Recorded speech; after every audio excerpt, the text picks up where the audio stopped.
All right, so I'll do an introduction. Let's just do only fucking prank calls. Let's not even have Zinger.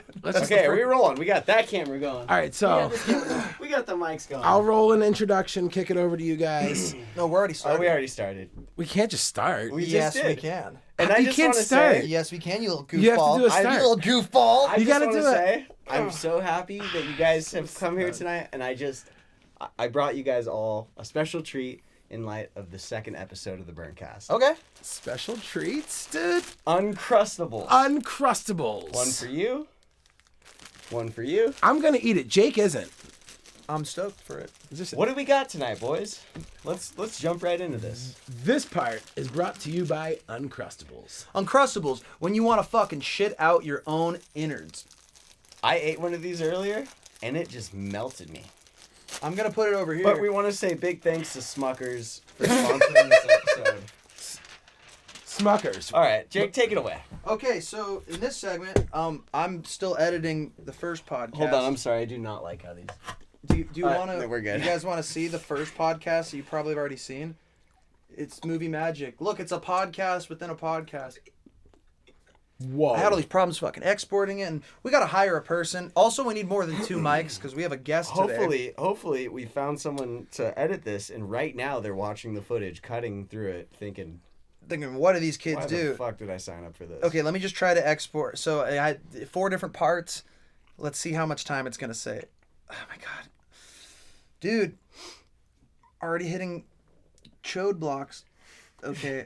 Dude, I love how Jake put his Uncrustable over there, like, I don't want, suspiciously dude. far from him. Those are bad. I told you there was a zero. I've I've been sharing it with the camera in my progress as you That's guys good. are. Hopefully your camera stays on tonight. I knew there was a 0% chance of If Jake. you guys tuned in the first episode, Jared's camera wasn't on for Dude. the last hour of the episode, so I'm gonna try to keep an eye on this right here and make sure it stays on. Dude, Zano, I want to see Jared. it says estimated time only like 2 minutes. Okay, we're good. We can do a podcast now. Okay, Cool. So rad. So You know what I love about this podcast is that we See just the ring light. we hit record and it's fucking go time. I have way more energy and excitement than I did last We hit episode. record, and I but think that's because I started in. with 2 Zins, one in each lip, after a long day at my day job. Here's what we need to do. Let's do 4 Zins, you and me right now. That's part of the loading zone. Oh. Welcome to the loading zone. the loading zone, loading, Spinning graphic. loading. Yeah, you want to do 4 Zins?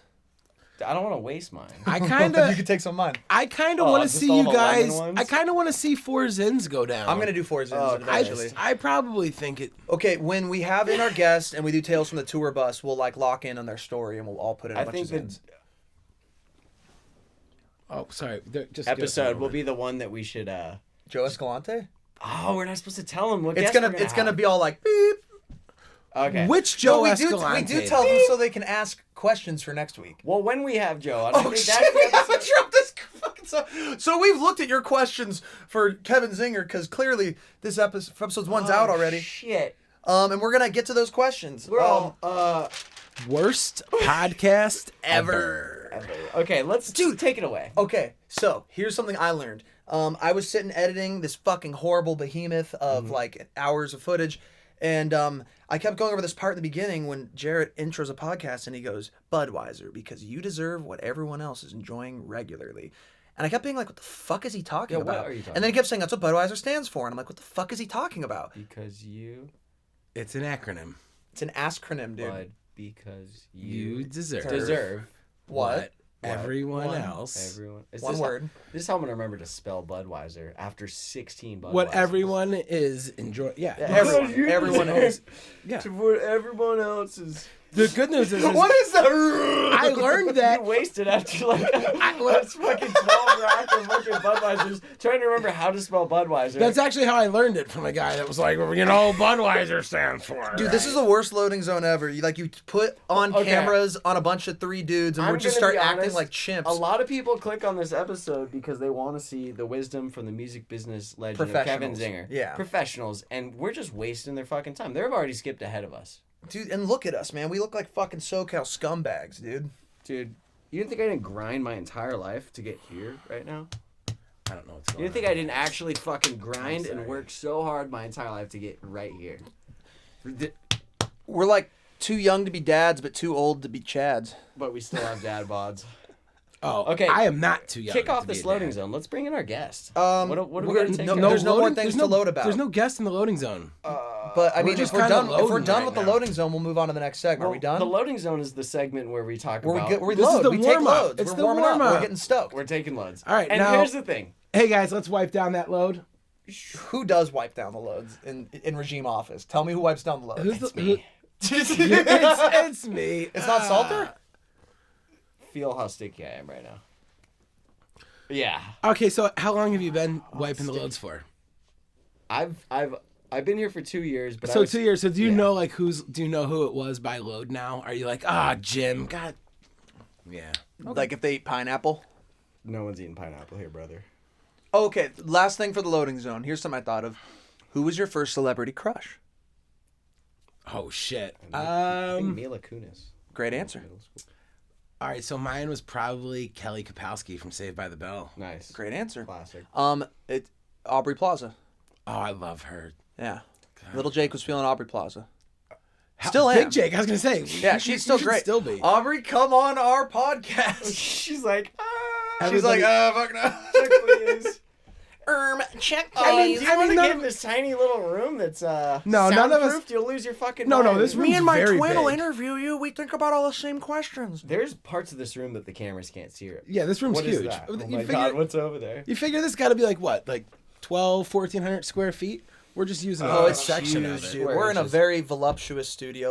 I think we should finish the loading zone Let's with just a little fin- I bit agree. of news. I already what's been wiped going the on in our load lives? away. No, that's- news is next. Zane, I'll kick this microphone over. These right segments now. don't matter. Let me see Fuck this this. shit. No. That's kind of my Oh shit! Ah! I think we just blew out the microphone. thing. It's just boobs. I just Okay. drew pictures of boobs. to be clear, if it seems two. unprofessional, it's because it is. We are trying. We borrowed these cameras. We have two mics. We have two microphones. Oh, this If sucks. you've ever so seen a bad. podcast, everyone's got their own Sucks mic. so I'm bad. recording on my fucking laptop over there. we're I just, got the first episode exported. this is not our studio. Someday we'll have our own when we're big time. Okay, let's go to this. It's not too late for us to start over. Tell- and just make this good, you know. No. It's too late. It's way too late. What was I gonna say? Remind people what we're doing here is we're trying to figure out how to come up in this crazy music world. So this is part of is documenting our rise to power. That's right. That's right.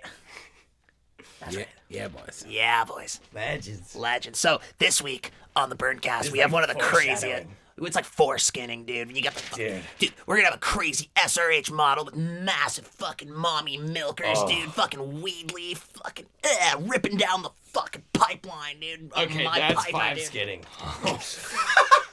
I'm like 8 skinning right now. Let's move on to No Guest List. The name of this segment.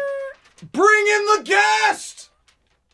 Gotta go get him. Show up on the door and say guest. But wait, we didn't do news. No, that'll be with the guest this time. With the guest. I think Fuck, it's. we're all over the place. This is the worst. Let's just start over. Let's start Okay. over. We Should we still- start Yes, over? we should No, start over. no. Should we? Why? No. Let's make a real show. What are We're we doing doing right this. now? Sit your ass down. Let's do a real introduction. Let's do a real loading zone. Let's really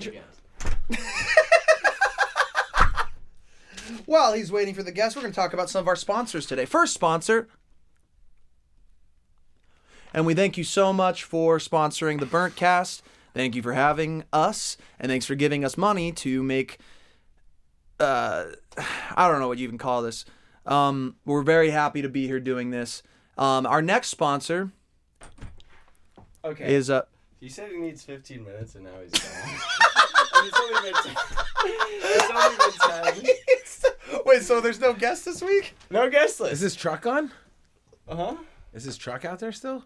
He's probably just He smoking. might have split. Okay, we're going to cut this and do it all weird, but Do I need I'm to making a pause prank the call. cameras? I'm like, where No, I'm making a prank call. What if we run out of space? No one wants to see this shit. Can we just start Don't over? say no. Have confidence. No. I have guys confidence wanna in us. Let's start That was over. all great banter.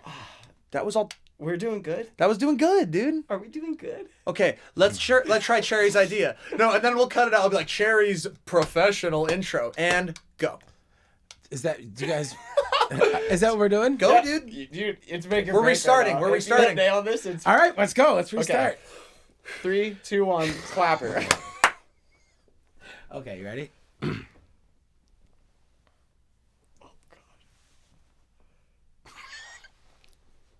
Wait, is Zinger really gone? I told him we're ready. Start the show. What's our... Go ahead, start the show. He's what? Deflecting. No. You ready? Can you guys hear us all right? Is this thing on? Okay.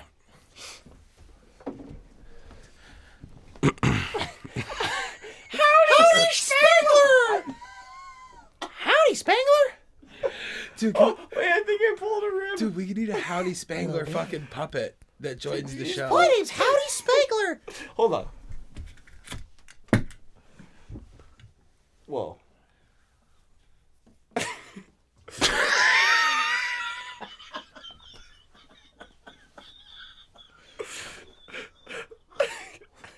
Say there, Zeno! I'm so excited for our show! Can you give me a howdy, Okay, Spangler? all right, let's really do this. Okay. That, Not till you give me a kiss on the lips there, Wild! Did you Whoa! go to the gym today? No, that's Sure funny. did! Do I stink? No, it smells like laundry detergent, like heavy. Well, these are clean socks. You went to the gym Yeah. before the socks were clean? Yeah, no, the socks came with, these went to the gym with me. They don't smell like it. Oh! Hey. Let it be known, ladies. See, this is why we don't do an intro, Jared. Jacob We're- Knoll sweats gain. Dude, this loading zone is too. Whoever's gonna be the editor, how are we even gonna tell them what to cut out? Exactly. If We're it's gonna not have to do me, everything ourselves. we're gonna do everything ourselves. We're bad businessmen. I'll do it on a better We're gonna be computer. doing everything What does ourselves. this I'll do it on a store better have computer. against gains? Okay, Okay. do your magic Okay, intro. all right, Here, okay, ready? Wild Cherries All right, so, magic intro. all right, so we're going to do a real intro and go into a real loading zone. But the thing is we don't have a guest. Well, they're not part of the loading zone. The guest comes after. And you said you wanted to do a professional intro, so let's see it. Okay. We'll play along. We'll play along. Right, Jake? I'll be your Huckleberry. Jake's on the Huckleberry. 2 shakes of a fiddle. Ready? 3, 2, 1, and we're live. Hey, everybody. Welcome back to another episode of the BVRNTCAST. I am your co-host, Jared Orr. You tapped the mic, like, just now. I tapped the mic. It probably made a noise or something. Should we? What kind of noise do you think it made? I don't know. Tap. He tapped it again. Jared keeps tapping the mic and it's making weird noises. This is gonna be funny to us and no one fuck. else. All right, wait. I can smell Oh, the mic. no. Jake, have you watched Detroiters yet? No. Do the intro. Oh, dude. Do the roar. You just shit yourself. I didn't. You tapped the mic. No, the first time I did. The second time it was a legit fart. A likely excuse. Pee you there, Spangler! I never heard anything so stinky as that! Woohoo! Oh, I prolapsed. I'm gonna need about 10 howdy Spanglers! Okay. Why don't you do the gonna put my introduction? socks on. Sure thing. All right, let's All make. right, a count real, me all down. right, here we go. You ready? We'll be serious. Okay. Are we gonna seriously do a podcast right now? Yes. Count me in. Okay. 3, 2, 1, action. Good evening and welcome back to the BVRNTCAST, episode 2. I'm here with my co-host Jared Orr and Jacob Knoll. Tonight we have a very special guest for you. His name is Kevin Zinger. He's a music business mogul. He started SRH in 1991. I'm gonna fucking throw it, dude. That We was can't so do good. podcasts like Can't that. do it No, that here. was horrible. Okay, ready? Yeah, Here's the intro. It'd be like this. you do one. It'd be You do like, one. Okay, hey so there, wait, guys. wait. Welcome to the BVRNTCAST. We're so excited to be here. My name's Jacob Knoll, and we have an epic podcast for you guys. So make sure to smash the fuck out of that shitty little like button, and make sure to tickle my little bell so you can get all notifications on when we make the dumbest shit known to planet fucking Earth. Today, we have a guest named... Kevin Zinger. And it's gonna be a real zinger for all the Come fun on stuff he's gonna tell down. us. Jared, why don't you take it away and tell these folks what they have to win tonight? Well, thanks, Jake. We are. All right. Hand So me a fucking beer. we got to get somewhere. Buy me a please. fucking beer. We got to get somewhere. Mike, we fucking hand me do a have. Foster's, We do Mike. have to get somewhere in between. Can you open my beer? We do have to get somewhere in between that and what we did before that. No, all this is in the cast, just so you guys know. This is all going in. Yeah. We're fucked. You're so fucked. And The die is cast. if we don't lock in right now or figure out where Zinger is, In fact, you can stop the cameras because it'll make it easier for me to edit this one. And if I don't want to. Well, have to should do we it. just? but the momentum's going. But if we have two different, No. Jake could be. How many years? it's 8. I don't feel like fucking drinking. Jake could do Zinger's part. Just. Oh fuck! Oh, that Oh was- shit! I'm sorry. I caught it. Dude.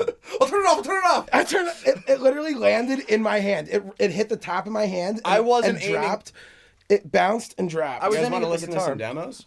Oh God, it's not even time for show us your demo. Let's do a fucking prank call. It's not even Taking a time for. piss It's not time for prank calls either. Wait, he's alive.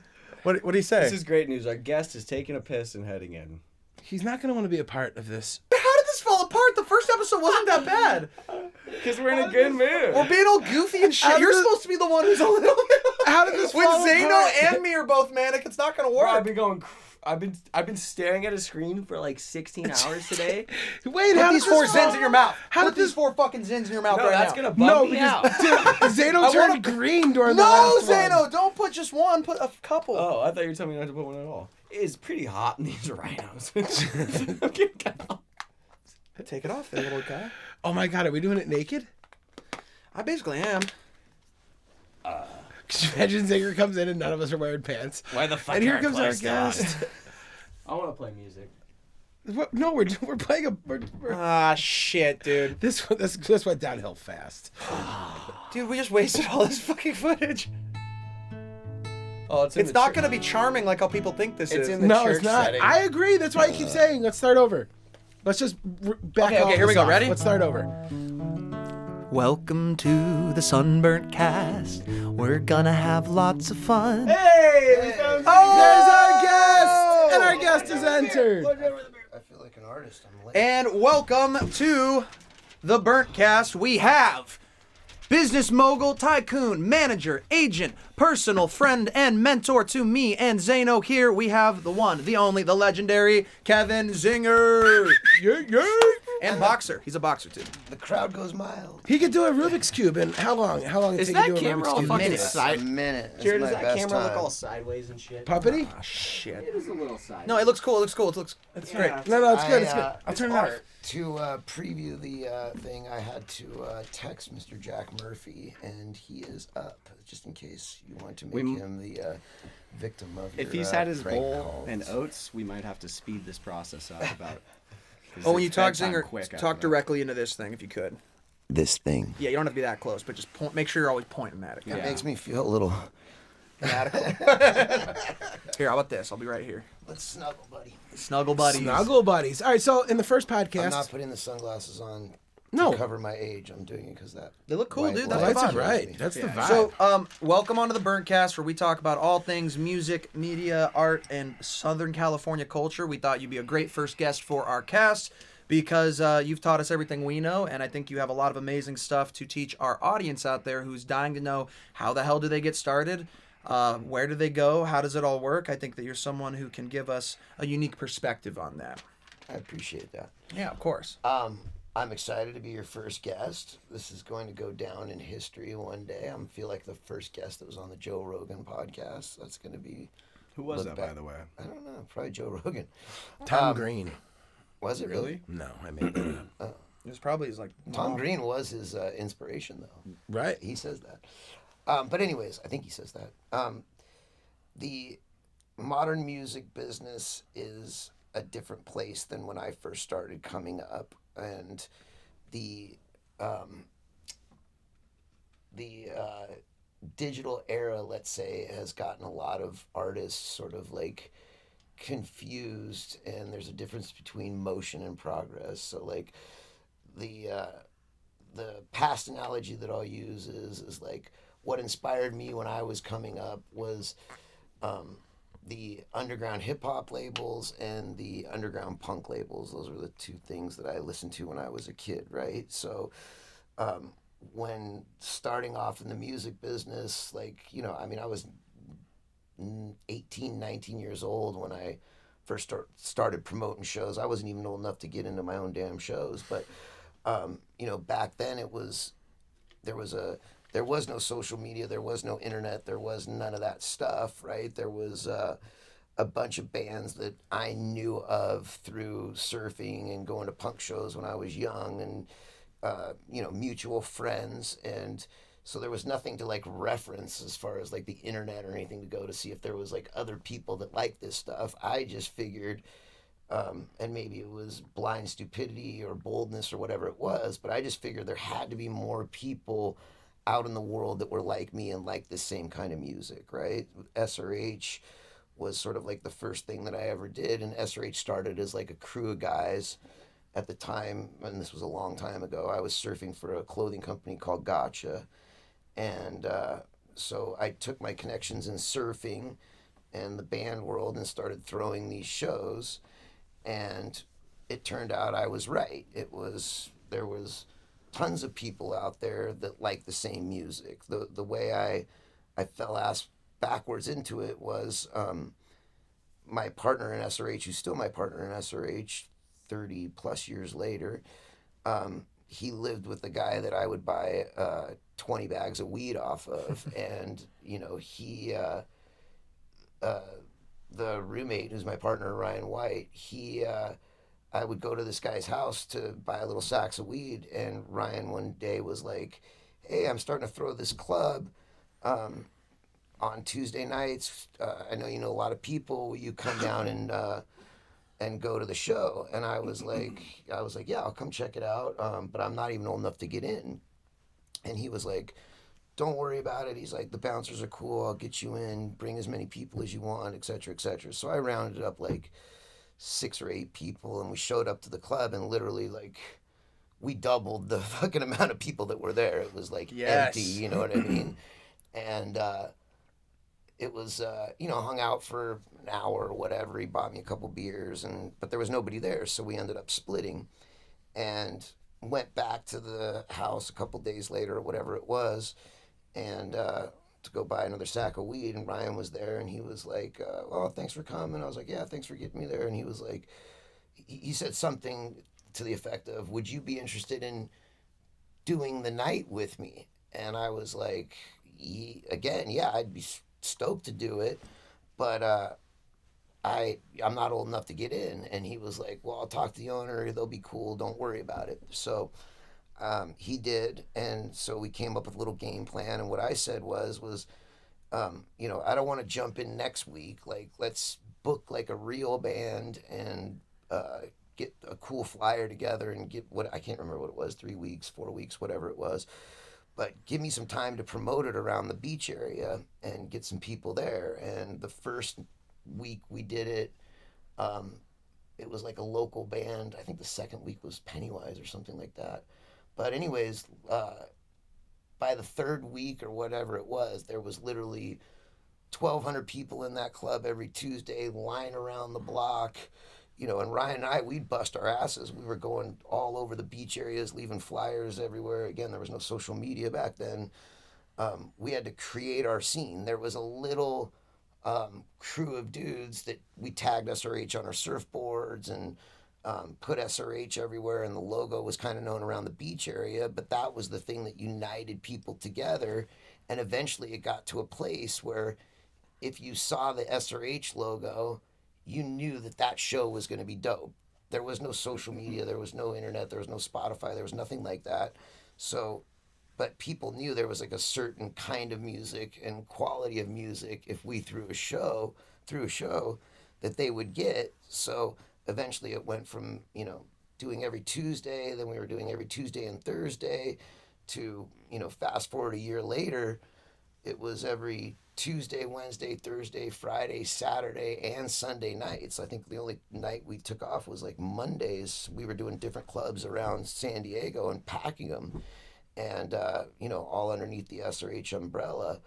But it was because we created a scene, right? And we created this whole thing that people knew if we go to there's going to be a certain crowd there. I mean, we would go to every strip club and put all the strippers on the guest list, and we'd fucking go to the, wherever it was, we packed the places, right? And then, fast forward, that's what created, eventually my clothing sponsor, Gotcha, dropped me. I never liked their clothes anyways. I would get them and take them back to the surf shop and go get Dickies and Gotcha.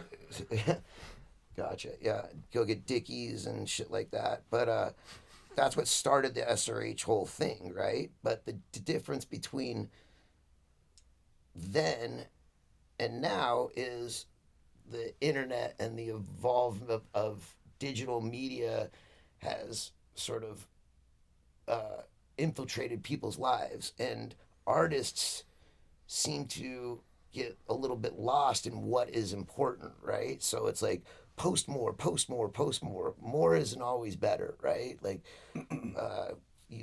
I'm always a big fan of quality over quantity.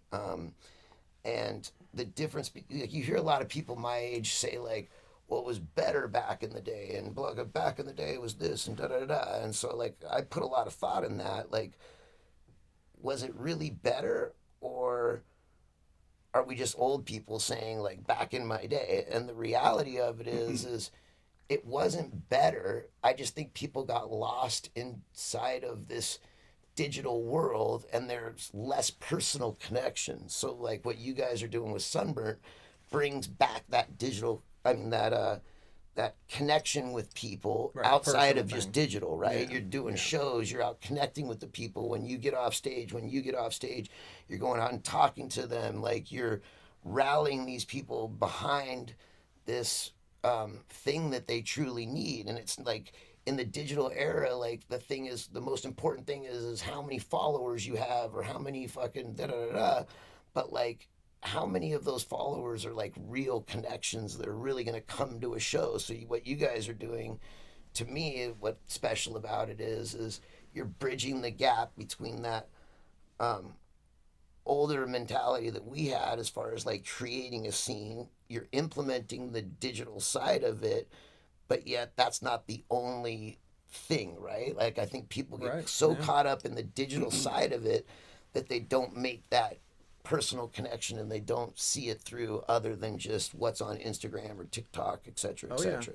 Does that make any sense? It does make a lot of sense. Like it's super interesting when you think about how, well, from what I'm hearing, when you started, I mean, you're a teenager, a young man, a young adult in a lot of ways, and then a lot of it was having a scene of friends who were excited to do things, and then going out and really doing those things. It sounds like there were events you guys would have been going to anyways, partying and having a good time, and what you did was just bring those people together and say, hey, this is what we're all doing right here. 100%. And it was like the bet, and I don't even know if I thought about it that deeply at the time, but the bet was really, are there a lot more people like me who are going to like surf, skate, snowboard culture? They're going to like moto culture, and they're going to like a certain style of music, right? Because it wasn't just punk bands. It was everything from hip-hop groups, anything that had that like sort of like came from the streets authentic feel. That's what we put on with SRH, right? So like that was what paid off, was the fact that there was a ton of other people that just needed somebody to, like, I hate the word curate, but curate these things together to give them the avenue and entertainment and be involved in something, right? We were very big on, even with the bands we worked on, and you know that's always been a part of the punk scene, is like stripping down the barrier between artists and fan, right? It was like, it's all one big family, like fuck all that rock and roll hide in the back fucking bullshit. Like everybody interacts, everybody fucking, you know what I'm saying? That's what we want to be fucking doing. And you guys are not want to. You're already doing that. That is what we try to do when we sit up on the van and we do those little after show, you know, jam outs and stuff like that. That is where like the memories happen. 100%. And so that connection and what you guys are bringing to people, like the after show thing, sitting on the top of the van and jamming with people, they're gonna remember that forever, right? And they're connected to you guys in that very special moment for both you guys, right?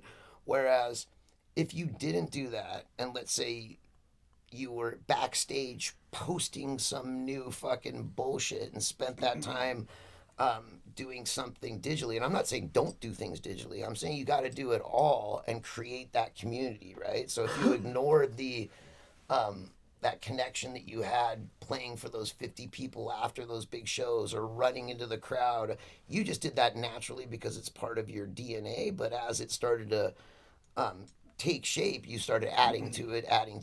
You're a very personable person, right? So that was part of your DNA, and it just happened naturally. Then you started implementing it into the after shows of Jacob's Castle and all the things you guys are doing right now. Those memories will stick with people forever, right? Where if you just would have spent that time updating your TikTok fucking profile or whatever the fuck it was, you're not creating a real connection with people, right? So you have to do both. People buy into the connection. Really, it feels like it's like being present, right? Because back then they didn't have phones, they didn't have all these things to kind of take them away from the present moment. So people felt really connected, and they got, as you said, they got lost in those shows and the scene, right? So these days, like when we do those things, right, we go play on the roof of the van and bring everyone out there. Sure, people take their phones out and do videos, but it's almost so like sporadic and immersive and different than they expected, right? Because they expected to come to a club show, band comes on, band ends, band comes on, band ends, they go home. Next thing you know, hey, we're going in the parking lot. What the fuck's going on there? We're sitting on top of the van, selling merch, playing random songs they don't expect to hear.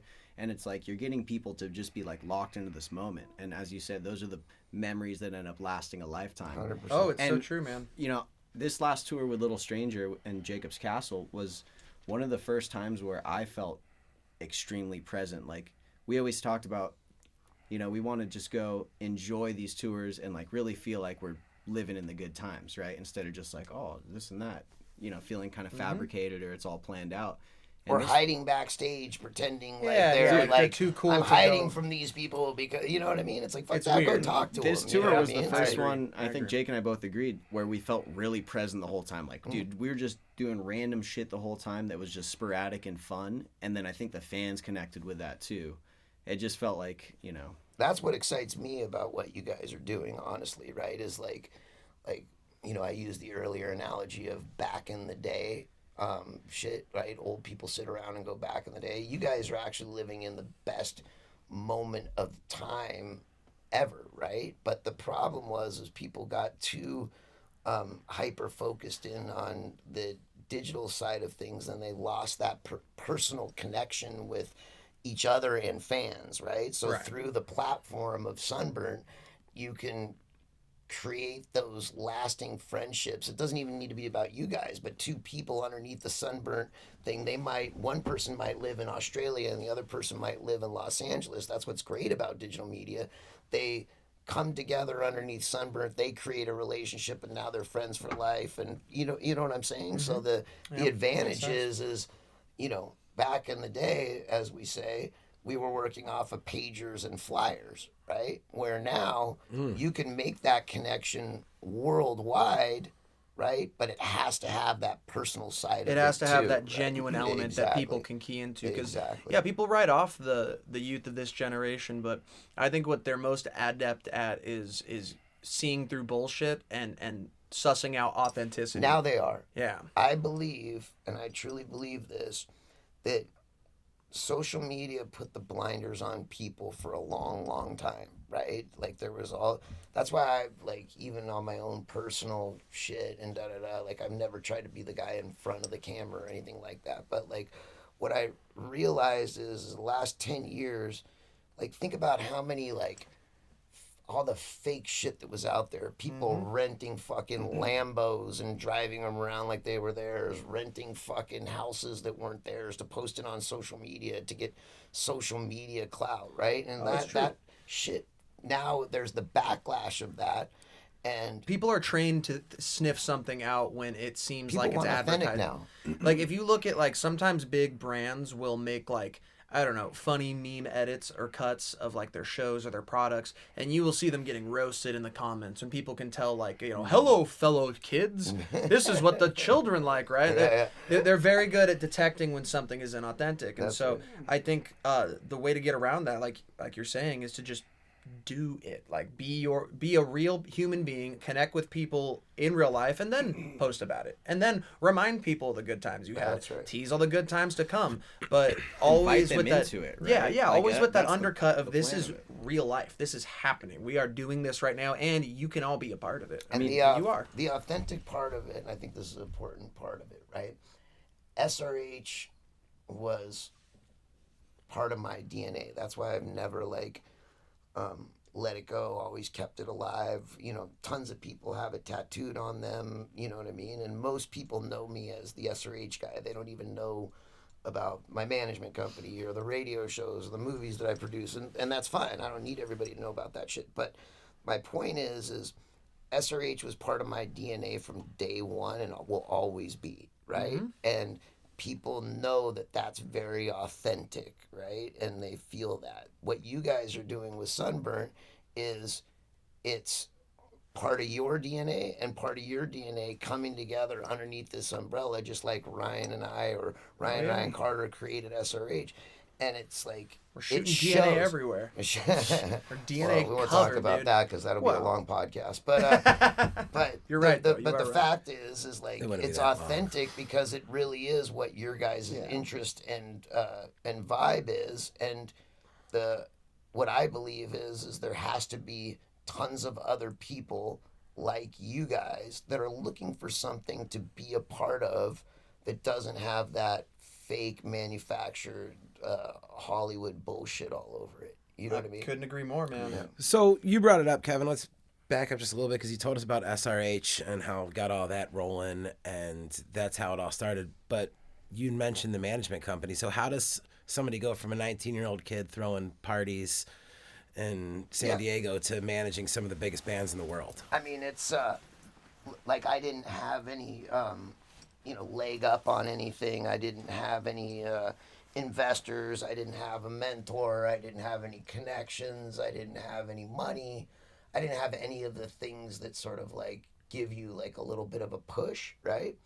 So the reason that after reflecting back, the reason that I think that I became successful in the endeavors, or some of the endeavors that I've done, because they haven't all been successful, but is like I did what I said I was going to do, and I showed up and I worked my fucking ass off. And if I said something, I meant it, and I did it, and I didn't bullshit, and I just kept powering through. And if somebody worked 8-hour days, it was my goal to work 12-hour days. And I just fucking, by hook or crook, it didn't matter what it was. Instead of sitting around and talking about what should happen, I was just going out and making shit happen. And I didn't know shit, dude. I didn't know anything about the music business. I didn't know anything about the clothing business. I didn't know anything about the movie business. It was fake it till you make it, but also being real with the fact of I don't know shit, but I'm here to figure it out, and I'll work harder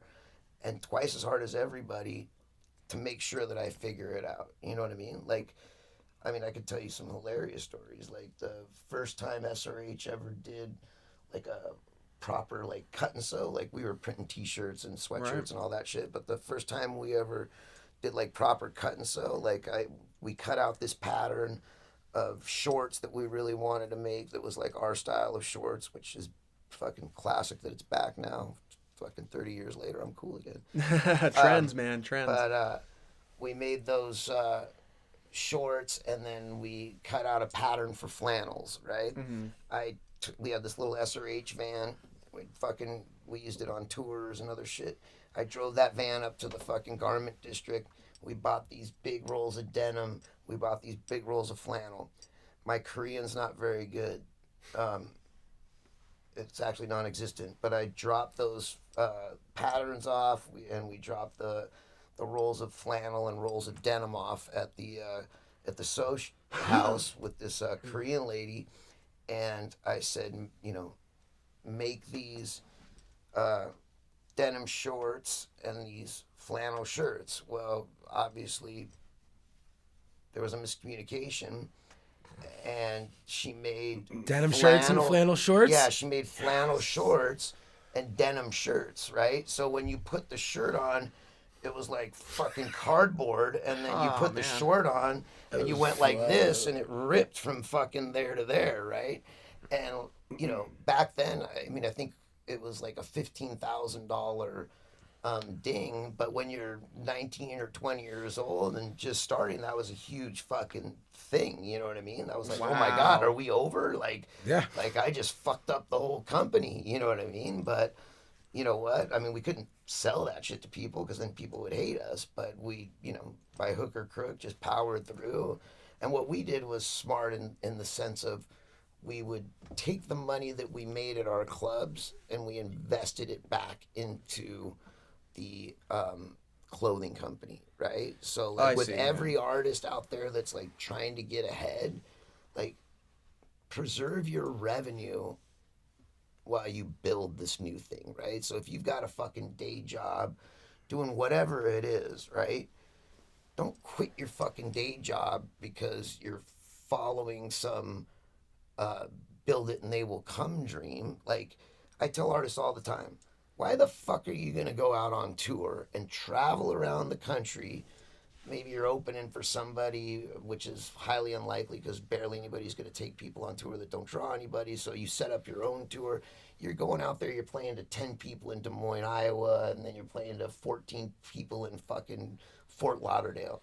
Stick to your own region, right? Like, if you can't draw 300-400 people in your own hometown and anywhere that's 5 hours around it, then you got to start reworking some shit. Why go all the way across the country when on Thursday, Friday, and Saturday night, every week, you can play a different place that's close to your town, right? And just stick to that region. Preserve your revenue so you can invest in your career. Don't be stupid and go out in the middle of Des Moines, Iowa, where you're not even going to be able to get back to. Go waste all your money, quit your job. You know what I mean? Like, build it in your hometown and expand out from there, right? So obviously we're fortunate in Southern California, so you can play LA, Santa Barbara, San Luis Obispo one weekend. You could play Orange County, San Diego, and Riverside on another weekend. Yeah, like all you could great go, markets. Yeah. But and so people will say that like that's a good plan, but I live in wherever, the middle of the country. But still in the middle, my hometown doesn't even have a good venue. Well, you know what? If your hometown doesn't have a good venue, grab a fucking generator and a PA and stick it out in a cornfield or the desert or wherever you did, all like Caius or any of those great bands. If you don't know who Caius is, please look them up.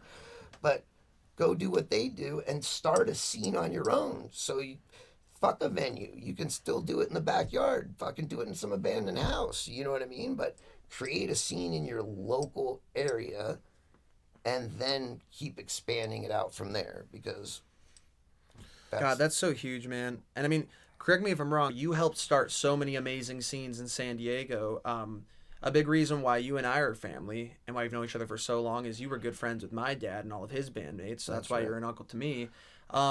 You had a huge hand in starting that scene. Now, I know a lot of the stories, but for the people who don't, what was it like being one of the first bookers for Sublime? What were some of the unique challenges, and what was the scene like in San Diego at that era? And what years are we even talking about here? Yeah, we're talking 92 to all the way up until when your dad passed. And I've said this before, and I'm still trying to figure out if it's true, but I believe that SRH did more Sublime shows than any other promoter or venue out there because it was just, we were always, Sublime was like I don't want to use the word house band, but like they were like our go-to band. And one of my proudest moments in music came to me like 4 years ago. Your uncle, my good friend Miguel, who's obviously Skunk Records, super good friends with your Shout dad. out Been around- Miggs. Shout out Miggs. Shout out Michael Miguel, Michael Happel. I didn't even know this, but it was probably about 4 years ago, and we were talking about those old stories back in the day, and Miguel goes, "Do you know you were the first person to ever pay Sublime $1,000?" And I was So like, cool, dude. it fucking blew me away because It's so now, cool. obviously this was 27 years ago or whatever it was, and $1,000 in today's world is fucking nothing. Well, it's not nothing; it's something, but like to hear that was like, fuck yeah, that's Yep. like all the accomplishments, all that shit. It was like, that's fucking rad. You know what I mean? But Sublime was just one of those bands that was very much like the Long Beach scene, and those guys were very much like Mission Beach and the beach areas of San Diego at that time, right? It was, very, what people would consider a little bit rough around the edges. There was always at least 2 or 3 fights every night. There was fucking A lot of shared culture. a lot of craziness and crazy people, but also people that you could depend on, and they were like your right. family. You know what I mean? So That's awesome. beyond the music, which Sublime musically was like a collection and hodgepodge of things. It drives me crazy when people call them a ska band because it's just They're clearly not, a reggae it's band. just not that.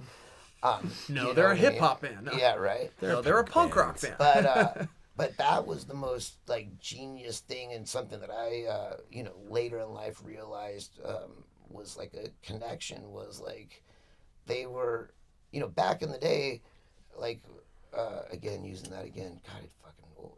But back in the day, you were either the punker kid, or you were the hip hop kid, This is what I or wanted you were you to the touch on. reggae kid, Yeah. or you were the metal kid, and I was one of those rare kids that I loved fucking real like roots reggae. I loved fucking punk rock. I loved fucking hardcore hip hop. I could never get into like the more flashy early hip hop stuff, but when like NWA, Public Enemy, Boogie Down Productions, when that shit hit, I was like, this is fucking dope. And my punker friends were like, how the fuck you listen to this shit? And I'm like, that shit is more punk rock than fucking punk rock. You know what I mean? And Sublime was one of those bands that like literally like, go in from a punk song to a reggae song, and the shows were so crazy and free forming. And I remember back in the day, like, hardcore like punk dudes like coming up to me and being like, well, what are these dudes, man? I can't figure it out. Are they fucking, are they punk? Are they reggae? Are they fucking What's the hip hop? deal here? And, da, da, da. And I You was say like, yes. that's the fucking genius in it, you fucking dumbass. Like, everything that they spit out is fucking dope and connects with my generation at the time. They weren't huge back then. You know what I mean? Like, Right. literally, we used to have Sublime play, I think it was every Thursday night, but it might have been every other Thursday night. It was free to get in, and it was $1 drafts.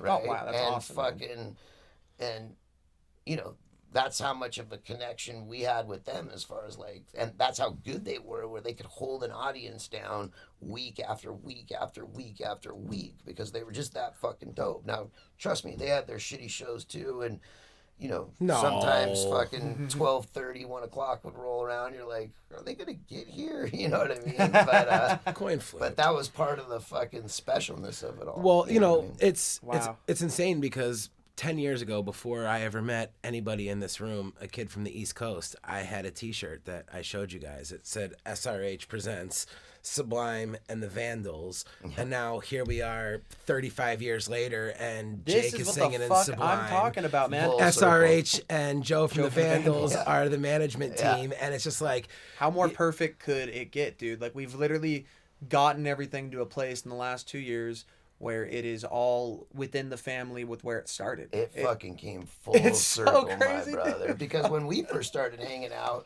it was on like, obviously we've known each other forever, but when we really connected, when you got sober and you like grew up a bit, it was like it was more on like the bro fucking mentor, like we were talking forever before we even got into that stuff.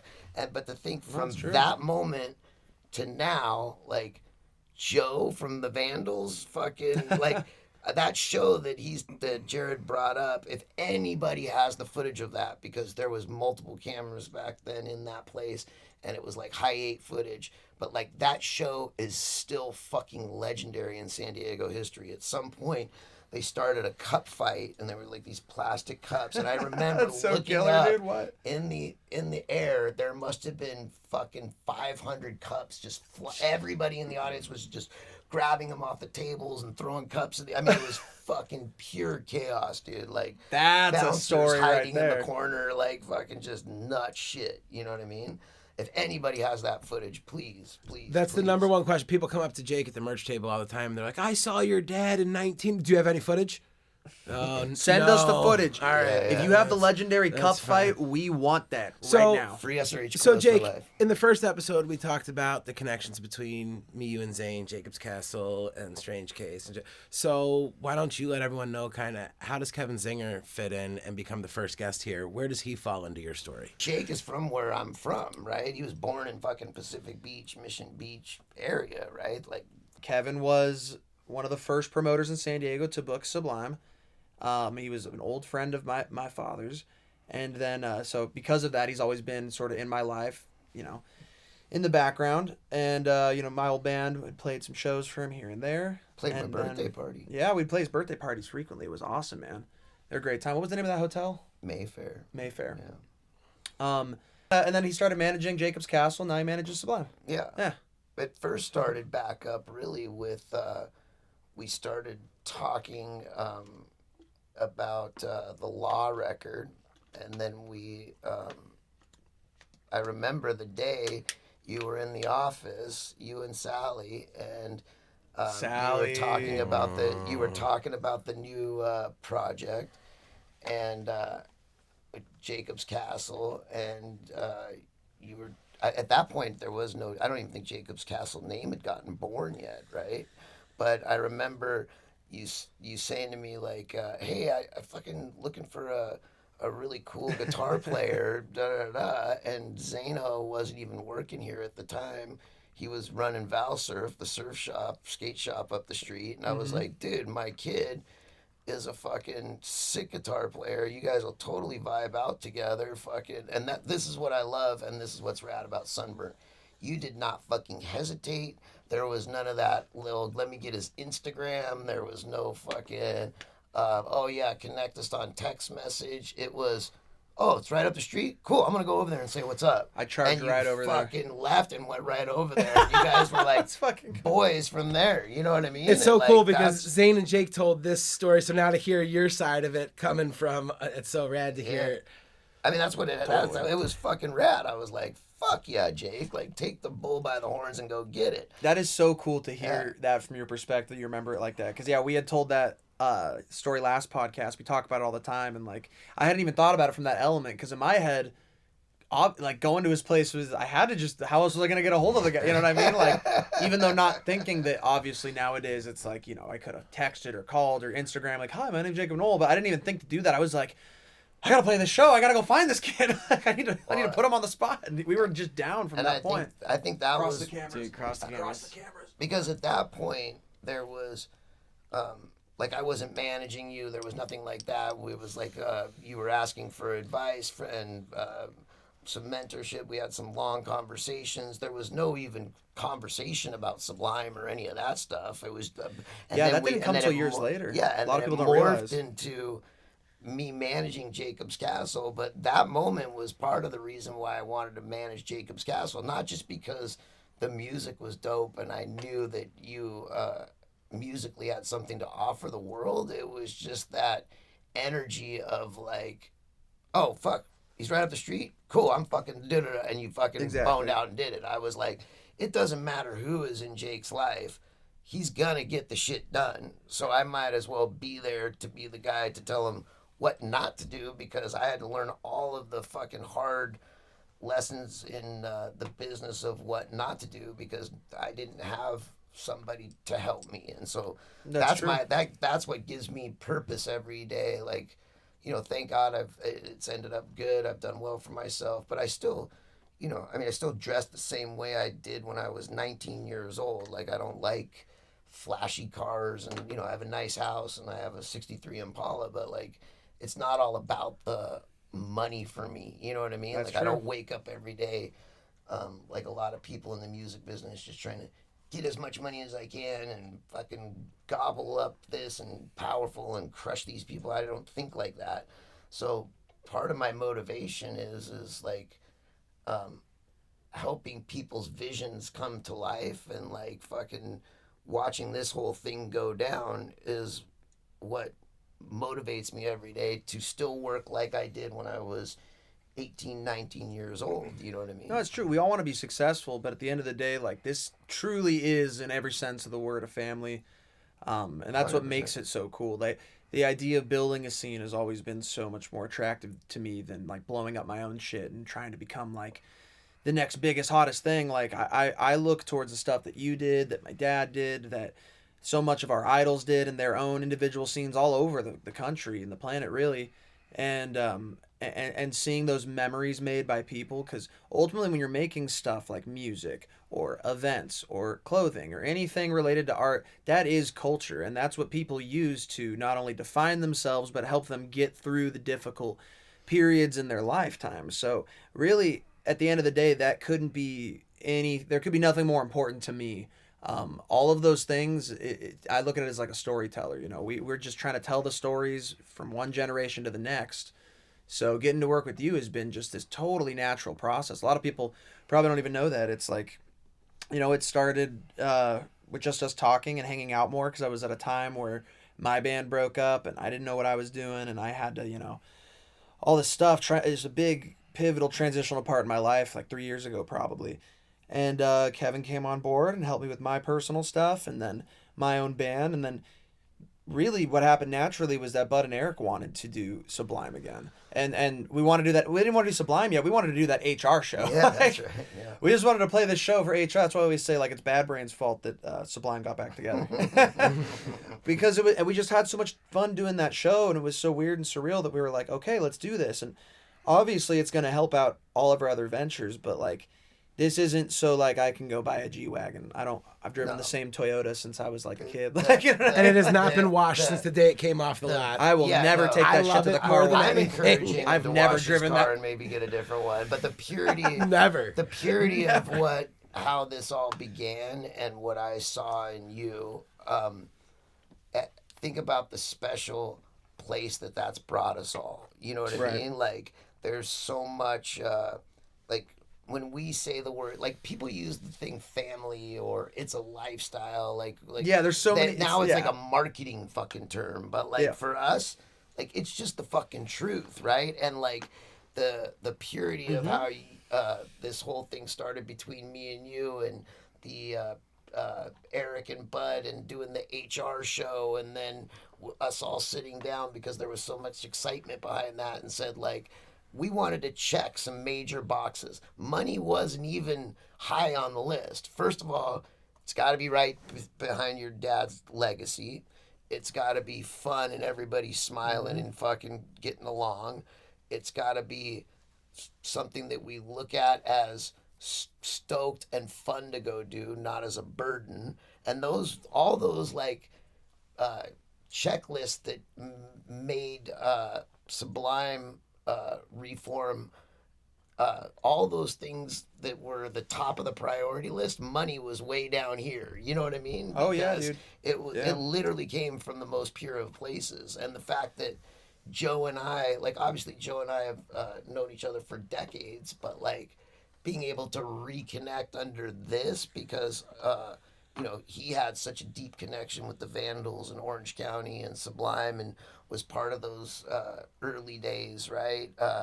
You know, all the way down to DJ Product who fucking, you know, sat in a room fucking making a record with your dad when nobody would. You know what I mean? Trey fucking coming in. You know what I'm saying? Like the natural connection between you and Zane that you guys have built over the last 5 years, right? Like the whole thing is like... When we say family, it's not a marketing term, right? It's like literally like we spend our time together and help each other out with our problems type of thing. It's not that we just work together. Like when I'm gonna forget, I first came over to your house and it was just a talk and I was like, oh, this place is so bitchin', and we just sat in the backyard, smoked some cigarettes and chatted. Flash forward like, you know, 2-3 years later to today, I basically live there half the time and half in Long Beach. Like I spent half my week up at Kevin's house. I got my fucking spot there and I'm comfortable. Like I have a key to your place. Like, you know what I mean? Like this is not like Zane lives there. Like we barbecue there and have all the homies and like jump in the pool and like this is like could not be more of like let me rephrase that. This could not be more like necessary to my own life. If we weren't even doing music or business stuff or art, we Nothing would just be change. Yeah, if Sublime, the music business, all that stuff went away, we would still be doing the exact fucking same thing. You know what I mean? So still come on over for Thanksgiving and eat some fucking food. You know what I mean? Like all the traditional things in the music business, like you know, management contracts. Like we never fucking, there was not, you know what I mean? Like when we sit down and first started talking, even before this Sublime thing, I'm like, dude, I don't do all that shit. If one day you don't want to work with me, I don't want to fucking hold the contract in front of somebody and say, you have to for 3 fucking years. Like dude. I want people to want me in their lives, not force them in their, you know what I mean? And like the purity from where all of us came from the onset of this thing, I think transcends through even to the way we didn't know how the fans or the people who have loved Sublime forever were going to look at this, right? Oh, totally, like man. we had no idea, but I think that fact that it came from such a pure place, like the reaction that everybody got, like, I mean, dude, I'm not in the band. Nobody fucking knows who I've had fucking people walk up to me with tears in their eyes, like thanking me, and I start crazy. tearing up. I'm like, fuck, I don't even play music. Thank those guys, you know what I mean? But like, But it comes wouldn't from happen such a without pu- you, man. It's the truth. I appreciate that. Fucking very much. But it comes from like such a pure place that like the people have the connection with it that they did for my generation, who got to see it and be a part of those that scene back then. You know what I mean? yeah. It's special for people, and I think Sunburnt is the next step of that. Does that make any sense? Because it's you guys have built this platform, and to me, that's the most special and rad thing you can do, is to be able to give back to other artists a platform to get their music heard, right? Because That's there's really so the fucking much, goal. I couldn't have said it better myself, man. That is exactly what we're trying to do. there's so much clutter out there. There's so much stuff. There's so much shit that, I mean, go look, for the average musician out there, go Google how many songs come out every Friday. It's fucking nuts. I don't want to say the number, just go Google it. Well, But you guys are giving these artists a platform to cut through all that stuff and find people that are like-minded, who are going to be open-minded to listen and support their music. That's fucking badass.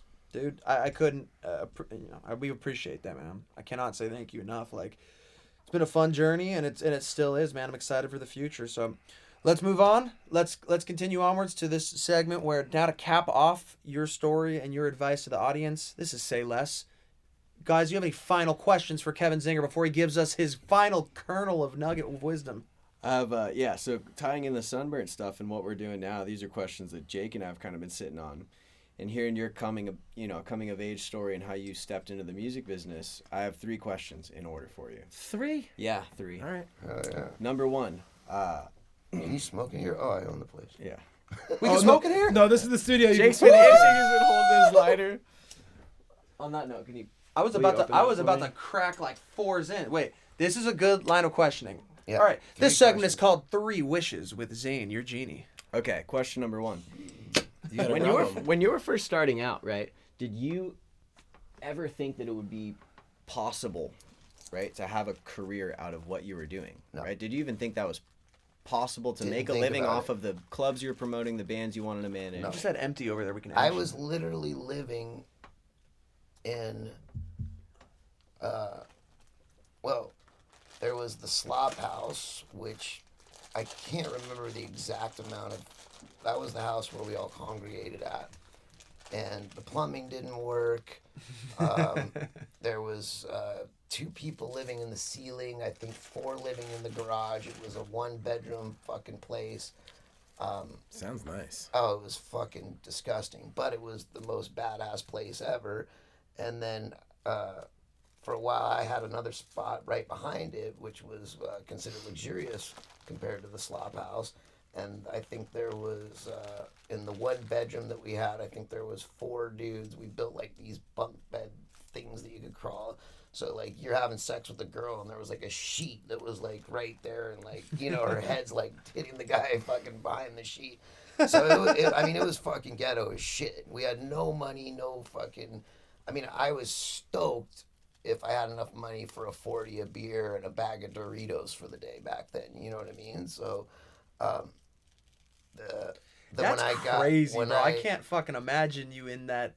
Because you've always been fucking Kevin Z. You've always been like the man, the Generalissimo running shit. Like, yeah, no, it was dirty. Like we would take showers so in the cool. ocean because the water didn't fucking run, and we would crawl up the fucking poles and splice fucking power and cable into our houses because we couldn't afford those bills. And I mean, it was this fucking punk rock ghetto fucking white trash shit you can get. So I've seen that. And I also knew I didn't want to do that my whole life, but I didn't know, like, I didn't go to my college days. Like, I signed up for college because everybody else was doing it, so I figured I should too. And it was like junior college, and I signed up for personal management. And I was like, dope, I'll learn how to like manage my life, personal management. Well, I took fucking probably 10 bong hits before I walked in to go sign up for everything. It's a good start to managing. Yeah. So the second day of class, it's amazing that I actually made it to the second day. They kept talking about employees and all this shit. I realized I signed up for personnel management. So that was the end of my college career. But you kind of do use personnel management in your day-to-day skills now. But so. I only went for 1.5 You know what they say about college? It's the thought that counts. Yeah, but the point is like, there was, to answer Zane's question, like, I didn't have some master plan. Ryan White, who I'm forever grateful for giving me that opportunity and opening his mouth that day and saying, do you want to help me do this? I jumped on that opportunity and just fucking rode the wave. There was no plan. And that's another thing is which I also appreciate about you guys, is everybody in this world has the same opportunities and things that I did and can be in the same place. But a lot of people make the mistake of not recognizing an opportunity, and so they don't even take the chance, right? So like, you have to like jump on it. There was no plan. My only plan was, I'm making fucking money so I can go fucking get a decent place to live with the power works and the water works and da-da-da-da. No more ocean showers. Yeah, and then we made enough money where, I was driving a nice car, living in a nice place, and then I was like, well, fuck, if the clubs worked, why don't we start a clothing company? Because the clothing company that I ride for is whack, and I think there's got to be more people that want to dress like us, and that's how the clothing part started. And it was just like recognizing opportunities and just fucking doing the work, you know what I mean? Okay, so was there a moment, question number 2 is, was there a moment, and if so, what was the moment when you realized, fuck, I could do this for a living, I could do what I love 2 weeks ago. No. The when we moment launched was Sunburn. probably... When we launched Sunburn, yeah. We got you, Kev. I remember, I think it was 1996, I want to say, and the clothing company, we'd got it up to a couple $1 million in sales and was doing pretty good. The clubs were off to next level. I mean, it got to a place where we were doing fucking a couple of we do like a show here and a show here and then a nightclub there on the same fucking night. You can't be at 3 places at once. There was we were throwing one of the biggest clubs in San Diego for years and years and years. In the last like year and a half, I probably showed up 5 or 6 times. You know what I mean? Like, shit had taken on a life of its own. And I had segued into trying to manage bands, and it was the first band that I managed was called Sprung Monkey. They were from San Diego, and they had a big song back in the day, and they came to me and they said, would you think about managing us? And I was like, dude, I don't know anything about managing bands. And like, you didn't know anything about clubs and you didn't know anything about clothing. Like, seems like that worked out. And I was like, fuck yeah, I'll manage you guys. And I parlayed, got them set up pretty well, and then parlayed it. And by the end of that year, if it was 96 or 97, I can't remember, I got the biggest record deal that went down that year, and got offered own label, fucking a label deal, fucking. And when I cashed that big fucking check, when you're a young man like that, I'd never seen a check with all those fucking numbers on it, you know what I mean? And I was smart about it though, you know what I mean? Like, instead of going out and blowing it on fucking jet skis and bullshit, I fucking bought my first place. And when I moved into that place, I realized, okay, shit just changed. Like, this is real. Like, you're a fucking homeowner. You got real bills. You got people that work for you. You just did the biggest fucking record deal of the year, your name's in all these weird like Hollywood like industry magazines. Like that was like the anti shit for me. You know what I mean? And now you're in there. Like I gotta fucking buckle down and figure this out. While the other homies were fucking, you know, fucking off the day and going and partying and drinking and da da da da. Like I went to work. You know what I mean? And then at 7:00, then I went and partied, and just happened to be that my job was part of that. But That's so cool, man. but I segued, you know what I mean? It was like that moment was like a real moment for me of like, okay, like you did something, something's working, you got a couple bucks, you really need to like focus now. You know what I mean? So then, final question: if it wasn't for the music industry and the clothing industry, right? What do you think you'd be doing right now for work? If it wasn't clothing, Fucking making license plates in prison. No, the music business and living culture, like it very well could have like saved my life per se, because like that time period, as Jake can relate to, and you know Zane you can relate to because you've met a ton of my old friends, right?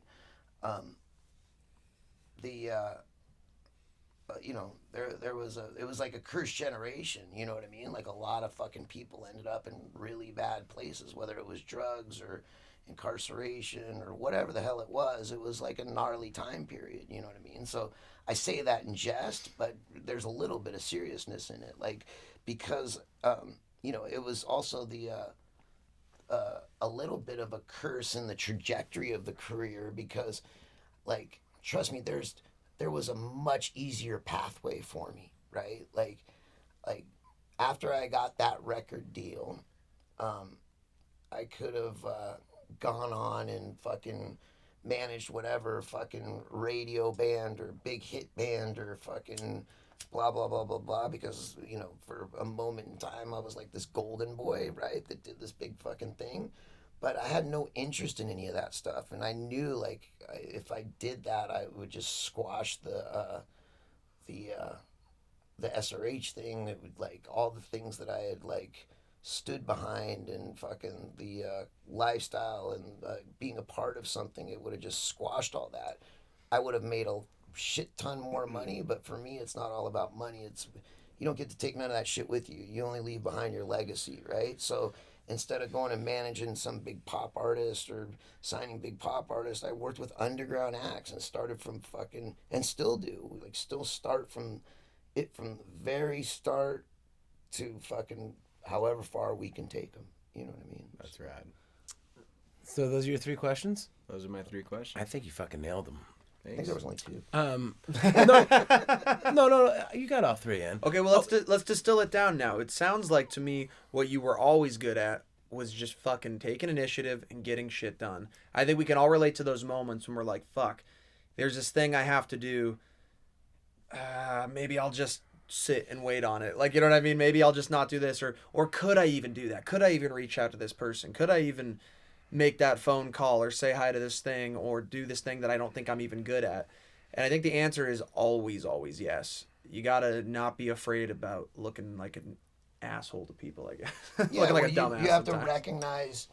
you have to recognize opportunities, and like you have to like follow through with it. And I think the like I said before, like I'm not smarter than everybody. I'm not fucking I didn't have any of like big legs up or like big brain on Brad guy or anything like that. My one gift that I realized later in life is I'm good at seeing what's about to come, right? So whether that's a methodical way of thinking or something like that, like I'm good at saying if this occurs and this occurs and this occurs, this is what the outcome's going to be, right? Where people, you know, very much think in life like, you know, quid pro quo, right? If I do this, I get this check, right? Where I was always looking at it like, fuck that little tiny check, right? If I do this fucking bit of work and I fucking push this up this hill and I do this and all those dots connect, this thing can really pop off. Does that make any sense? Yeah, it totally does. And then, you know, I also chased what I'm interested in, like as far as like I made a career out of shit that I don't mind going to work because, you know, I'm smart enough to know that, like, you know, it used to piss me off when I was your guys' age, and like these old farts in the music business would sit around and be like, well, what's happening on the streets is, I'm like, what fucking street have you been on, dog? Like, you know why they make sidewalks? Because the streets ain't for everybody. But you know, now I'm that guy, so instead of like trying to tell you guys what's cool, right, which you guys would just eye roll me and be like, yeah, right, dude, I'd rather give you guys the platform and help you guys with the platform so that you can take your culture for your generation to those people. Does that make any sense? Perfectly. I think it does. So, couple quick notes. I did the research while you guys were talking. The $1,000 that you were paying Sublime back in 1992 equates to $2,300 in today's money. There That's we a fucking go. That's a hell of a payday for a band playing. And me and at a Zane are local stoked to club. get $1,000 a show nowadays. Yeah, So- one of my favorite quotes was Jake in an interview. Fucking, it was like talking about something with Sublime, and he said, when they my manager told me if I did this, I will make 100 or something. Yeah, like yeah, Yeah, that. that was the It lady. fucking- That was the lady. She got all serious with you. She goes, "So, Jake, tell us what was the deciding factor on you wanting to come out and do Coachella?" He said, "Well, my manager Kevin Zinger told me I would get $1,000 if I played this show." And he paid it all to me, too. Yeah. I couldn't believe it how much they pay you to play Coachella. It was awesome. So I feel like I feel The like most I ever got paid to play. Yeah, you're the first one to ever get Jacob's Castle $1,000. Hey, generation. Dude, generation. Wow. I'm not kidding either. so. But it's those moments that like make all the fucking work and the grind and the shit like worth it. Like, Yeah, man. Walking Yeah. into that first show you guys did at the Tarantula Brewing and seeing like what you guys created and fucking what you guys did, like, and I think I said this on like a social media thing or somebody asked me, but like, it's one thing to give advice, right? It's another thing for somebody to take it, make it their own, act on it, and follow through with it. Yep. Does that make any sense? Oh, 100%. Like, words are words, man. Like, I can fucking sit here and ramble fucking advice forever. That don't mean shit. Somebody's got to take that information in and fucking go out and execute it in their own way. And when I walked into that Tarantula Hill show, like, that was one of the happiest moments I've had in the music business in the last, 10 years. And we've had a lot of fucking happy moments. You know what I mean? Mm-hmm. So, like, that to me was special. Like, It really I was. saw, like, these dudes followed through with what they said they were going to do. I gave you guys a few tidbits of information, but I didn't do shit. You guys did it. You know what I mean? Like, you guys fucking did it. And that place, the little bit of advice that I gave you that you guys took, you brought people together. People were smiles for miles. Fucking everybody was happy. Everybody was stoked. And to me, that was the feeling of that second week when I came years and years ago, the second week when there was a line around the block at that first club I did when I was my God, 18, yeah. 19 years old. And I was like, holy fucking shit, this is It's happening. It's Yeah, fucking it's real, happening. It was yeah. the same feeling because both of you guys are like sons to me. Mm-hmm. And it was like, they fucking did it. You know what I mean? And I Like, think that's Jake and I badass. felt the same way, which is why we want to do this. Is that show out of how many shows have we played in our life? Oh, God, hundreds probably. Hundreds, right? And we're in our 20s. So hundreds of shows since we were, little kids, basically. And out of all of them, that show, for some reason, probably because we put our blood, sweat, and tears into it, and we got all these great people from friends and family, and we got to see them have a great time, and we got to do what we loved all in the same night. It was my favorite show. It's not like it was the best performance my band's had or Jacob's had, maybe. I'm not saying it was the best performance there or the biggest show we've ever played or this and that, but it was my favorite, and it was just something to do with the energy and what we put into it. And, not only making all these other people happy, but, on the selfish part, I was happy bringing all these people together and just whatever happened. I was like, we need to do more of this. Like, this just feels so good. And that was made the it feel difference. possible. You guys made it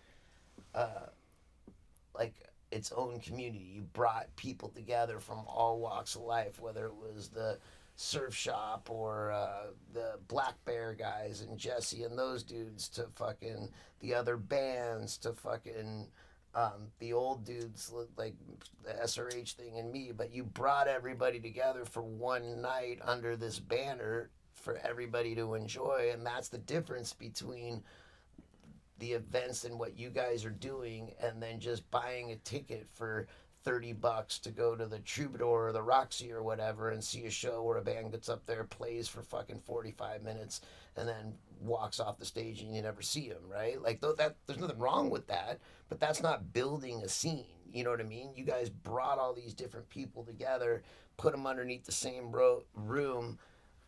People made new friends. People fucking, there was like a vibe and an energy.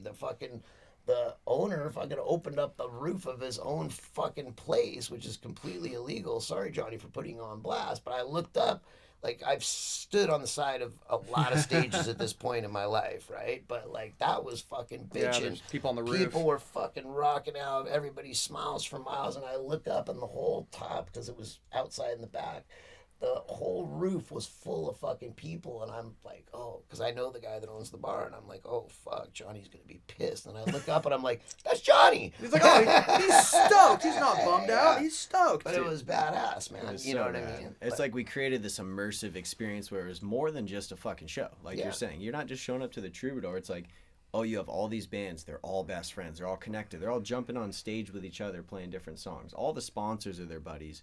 Everyone in the crowd. It was just such a whole vibe and experience. Right. You could fucking buy clothing from all these cool brands. It was just all the booths that you guys set up and those people's excitement to fucking you handing out fucking shirts and shit to people, to spray painting a fucking homemade fucking banner, to fucking like the connectivity or whatever word you want to use. It was just throughout the evening. So that's just do more of that. Yeah, and at the end of the day, like, there we go. Jake and I don't go to a ton of shows because we're constantly playing them.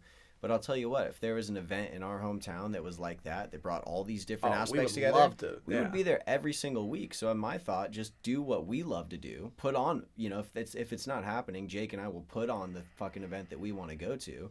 And other people are sure to resonate with it, and we get to put all our homies on, and everyone gets to hear and discover new and that's good a music. gift for the bands that get to play it, and it's a gift for the people that get to go there, right? Because it's not some stale doctor's office environment for a show, right? Like, people are real. Fucking real, and people know. It's just like with SRH back in the day. If you saw and still to this day, when you see somebody with the SRH logo, you know that's your homie and you have something in common with them, right? Whatever it is, smoking weed, fucking extreme sports, punk rock, whatever it is. Oh, the spaded. People see each other all the time and go, hey, SRH, right on. You know what I mean? Mm-hmm. That's what you guys are creating, the burgeoning of what Sunburnt is, right? And that's the next generation. And that vibe is fucking, in my opinion, priceless. The memories that people get to create at those shows and the friends they make, and those things last for a lifetime. You can't buy that. You can't put a fucking price tag on that. You can't sell it. That's right. Maybe for $10 for a ticket, but I spend $10 on a fucking pack of smokes or way stupider shit, So if you can give people this fucking awesome thing, it's so magical. And it's part of your DNA. That's how I started it off. Exactly. Look, multiple people offered us huge fucking when SRH was at the prime of the sales, let's call it, selling the most shit. People offered us fucking huge checks to sell that shit, and I was just, not only that, but they wanted it in Nordstrom's and all these other places. And I was just like, look, people have that shit tattooed on them. Yeah, you know what I mean? Like, they've put their lives into this and made that, not everybody is artistic or everybody wants to be a part of something, right? So, like, not everybody is going to go out there and create a scene, but people want to be a part of a scene, right? And if you make everything equal, meaning like there's no like hierarchy inside of it, it's all big one family, like that's a beautiful fucking thing. I couldn't go sell SRH for some big massive fucking check and just sit there and like be like, haha, thanks for the tattoos, I'm out. You know what I mean? And dude, through those same lenses, I think now I understand what your point was earlier about working from bands with the ground up. Is, at any point in your career, you had a million opportunities to sign the fucking giant legacy band that was touring back in the 90s. You could have done that and just okay, here's my money, here's the band, it kind of runs itself, and that's that. Yeah. And you could have made way more money. But now you make a good living doing this thing where you develop awesome fucking artists that you truly love and believe in. Give them this opportunity, show their music to a million other people. Like Amigo the Devil changes people's lives. Yeah, 100%. I've been lucky enough to do some work for Liars Club, 100%. and I see the messages. People, it's life-changing, like what this guy has done to them. And you've given him that platform and them that opportunity, right? So it's like, if you can make a good living doing that kind of stuff, I totally understand where the passion and the heart and soul is, and why you would choose that path over the one that might seem obvious to, especially a kid, you know, when you were younger, right? Yeah, that's rad to hear, because that's something that's special to me. Not only hearing you say that, but like acknowledge it, but like it's like that's the driving force. Like when I met Amigo the Devil, like I heard a couple of his songs, and I literally probably listened to 2 songs every day over and over and over and over and over and over again for like 4 fucking days. I just remember could that. not stop listening to it. It was just like, it just stuck with me. And there was, you know, he was doing maybe like 50 people a night, 70 people a night. And when I first heard the name Amigo the Devil, this was at the time when like it was like SoundCloud rap. I literally thought it was like a SoundCloud rapper or something like that. And people were like, when I started working with him, people were like, what the fuck are you doing this for? Like, this isn't gonna go anywhere. And I'm like, yeah, but you suck and you don't know shit. And like, what, 5 years later, he's one of the biggest artists on the roster. Yeah, and he's but he's doing it his way. Hasn't sold out. Fucking, it's pure. He's created a whole scene and special fucking feeling and connection with his fans. And, you know, he's rocking anywhere from 1,000 to 2,000 seaters. And if that's as big as it goes, I'm cool and he's cool, because he did it his way on his terms. I just gave him the platform to be able to go do it.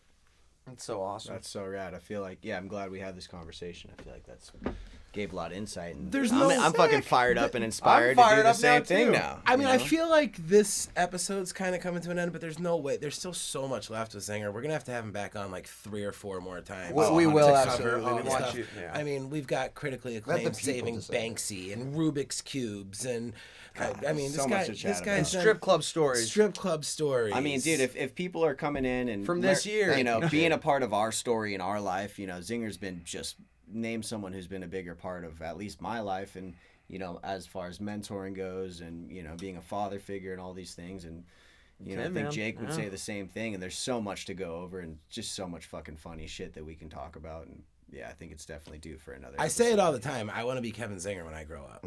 Yes. Well, you're growing up, and I'm fucking almost ready to retire. So you're up next, Jared. I'm ready. You can Here we be go. me, and Tag me in. once Sunburnt is fucking completely realized, then I can go tap out and surf in Nicaragua for the rest of my life. That's the So, dream. Jake, do we I'll have be any bored other after segments? a week and Check asking this for my out. job back. Here's the transition. And then it's going to be like, that's not going to really be cool. We're The special effects team. Special effects. We're working on a low Bro, budget that thing's here. a rental. Hold on. Wait, smoke destroys cameras. No, it's fine. No, dude. That was Honestly, a this is special a unique. effects. This is a unique episode. I think it's kind of funny if it's like a running joke, if that there are no actually segments and we name them something different. Dude, you know what I was just about to say, On this it's segment- funny how it all runs together, and we just like... This segment is called "We Love You, Kevin." It's called Attaboys. Attaboys. This segment's called Attaboys. Yeah, boys. Attaboys. Hey, attaboy. Attaboy. Hey, Attaboy. Attaboy, guys. Hey, attaboy. Attaboy. Okay, you know That what we felt should do, really though? good. We should prank call Jesse really quick. No, we're still gonna do Sunburnt Potion Cast. Should we do it? Yeah, Sunburnt right now. Potion Cast. Right now. Once again, I'd like to remind everybody to go look up Longmont Potion Castle. A lot of the bits and the riffs that we do are inspired by him, the legendary prank caller. And we found out recently, this is Stoke of the Week, that Joe is old friends with the actual Longmont Potion Castle from fucking Colorado. It's insane. That guy is our hero. He is our legend. Mr. Escalante coming through again. And yeah, Joe's going to be a guest on this podcast. So if this comes out before we shoot that, ask us questions for Joe. We'll ask him your questions. Oh yeah, let's do. So we have some questions from the audience for Kevin, for the episode that I just finished right now. Okay, Let's see. Little Susie from Chicago says, Kevin, you are so cute and handsome. How do I find a guy as big a stud as you? Check out Zane and Jacob, the next generation of studs. Howdy, partner. All right, great. Thank you so much for our viewer questions. We're gonna Little move on Susie. to we're gonna move on to our prank call segment. I'm gonna do. We can all do one, but I want you to get in one today. You didn't get in one last week. No, we got a good angle. Jesse James, right? He's like our brother, right? And, Okay. and he's the third adopted son. So this is the person we're gonna say Zinger has brought to the table, but we kind of all came up with it, right? Our guest is gonna bring someone to the table and give us a little snippet of info. We're going to call him and see what happens. So Jarrett is going to bring in the angle of, hey, I saw you on the Sunburnt Records website. I'm blah, blah, blah from blah, blah, blah records. And, I'm looking to sign you. I'm just wondering, what's it going to take to get you out of that deal with them? What kind of deal do you have? If you're comfortable talking about it, we got deep pockets. We're willing to offer you. What do you want, a boat trip to Tahiti? What do you want, a pound Okay, of so weed? here's the thing, though. Are you sure you want to do this? Because what if he's like, yeah, fuck yeah, let's talk. That's hilarious. why, yeah. My man. I think Jesse's. I hope he gets that deal. I think Jesse's going to be What's his phone number? Put it up on the screen. This is Jesse James' surprise Do you phone want number. me to, or do you want to take this one? No, I'm going to hand it to him. Flashing on the screen. Call now. Okay, you ready, Cherry? Get in character. I'm ready. Get in character. You got the bit? I'm ready. This guy's a professional. He's been doing this since what? 12, 13, you were telling me? Dude, before that. Yeah. 12 o'clock. I couldn't even dial the phones you were dialing. Wait, doesn't he need the phone? Yeah, I'm going to pass it, but I just want to get the ringing in it. Artsy.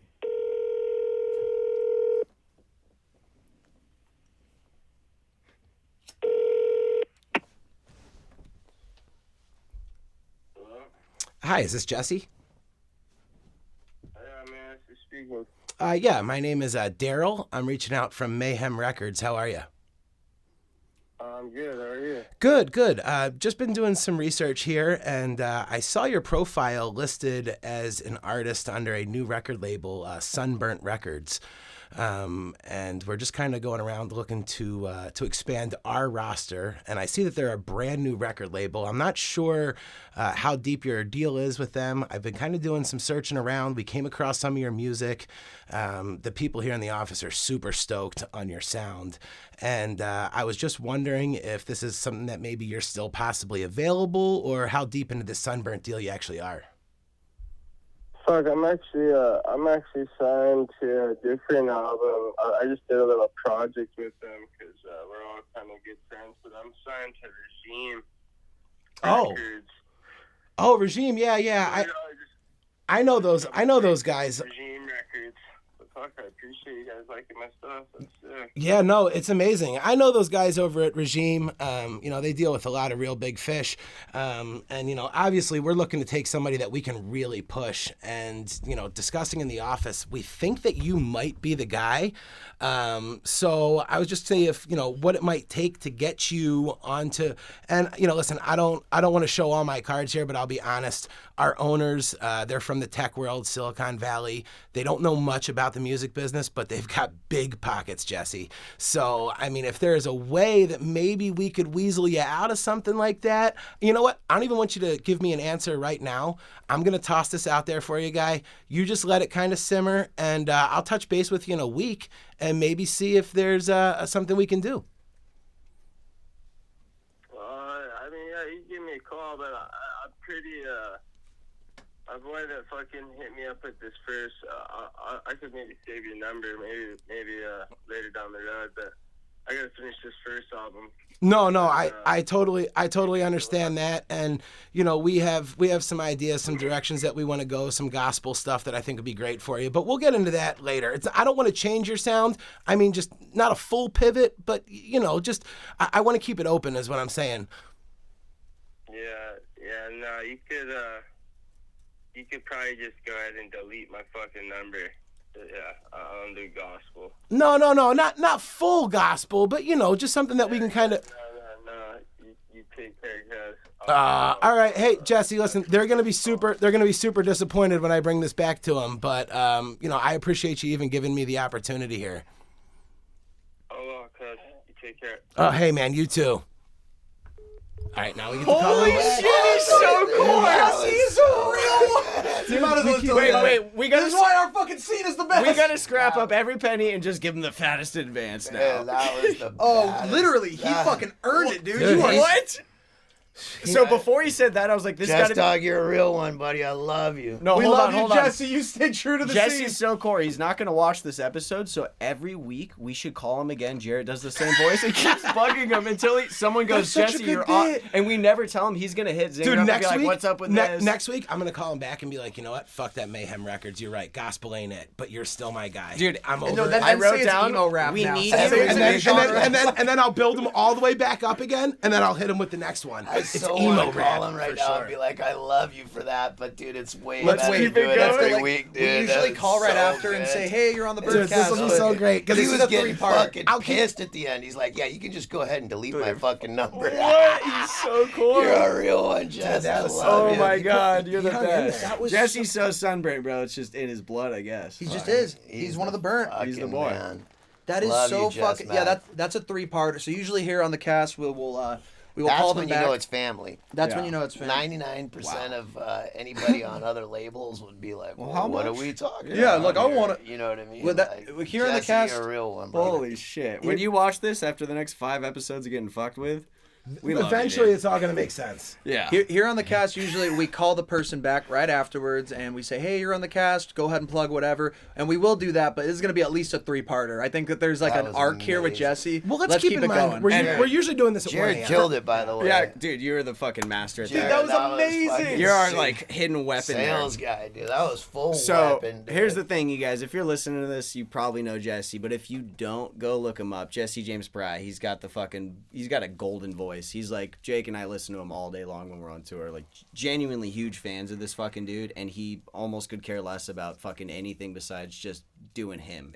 He's so fucking. I think we core. just learned that. Yeah. Like you want to So talk he's a about real, authenticity? This guy is just as fucking authentic as it gets. Jesse So just wants to get barreled and fucking sing some tunes for the boys. yeah, literally go fucking stream him. Go blow up his music after this. I Yeah. love Exactly. you. Yeah, I since love we're not- you even more for that. Since we're not Jesse. calling him to have him plug it, we'll plug it for him. I feel like we could Jesse's probably the man. like share a link to a song or something, right? Check Look our down link. here. Check down here. Yeah, link's gonna be right on Cherry's on balls. Cherry's balls. Cherry. Right. Zinger, do you want to Cherry's- discuss Cherry's balls for a second? I don't think you'd be able to. We can't fit link, that the in the link, I was frame. gonna say the link would just be like. Yeah, I already can't compress a video on my I know I laptop. brought this up last time, but Cherry is the biggest balls that have ever. I think been your known words to were man. rack of nut. Rack of nuts. I've never seen such a big rack of nuts on. I love how much it comes up on tour and just like how nonchalantly it. Oh, constantly you know the gets- crew. You gets know mentioned. Jared. Well, I asked D-Rock the other day, and he ignored me. He walked away. I was like, "You ever seen Jared's balls?" And he like kept walking. Dude, can we come up with a rap for that? It's got to be like, Little ass dick, long ass balls. Wait, See him fucking hanging in my no, overalls. no, that's not the rap at all. Tiny ass dick, No. big fat nuts. Got your shit fucking Barely slammed any in dick that there at song. all. Dude, Zinger, I call this hotel. Director of photography. I call this hotel and I'm like, the guy answers. I'm like, hey, just wanted to give you a heads up. I was in there a little while ago checking out, see if you guys had any rooms available, and there was 3 homeless guys hanging out in the parking lot, and they said that they wanted to film some sex videos if I booked a room with 2 queen beds and a pull-out sofa. So This one I was just wanted good. to tell you that was going on in your parking lot. They're like, oh my God, I'm so sorry. I will immediately That was go a good out there. bit. I'm like, all right, anyway, do you have a room with 2 queen beds and a pull-out sofa? dude, that's like we got to do more of that. That's like the best bit. I got one, and I don't need to be on a fucking. Wait, you're just calling this person? You'll see. Hello. Doogie, what's up? What's up, dude? I hope all is well. I hope all is well with you too. What has a little dick and hangs down?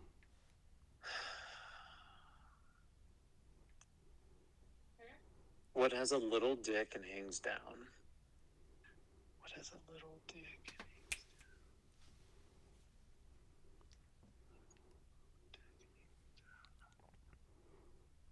Oh, riddles are so hard. A bat. A bat. Ba-dum-bum.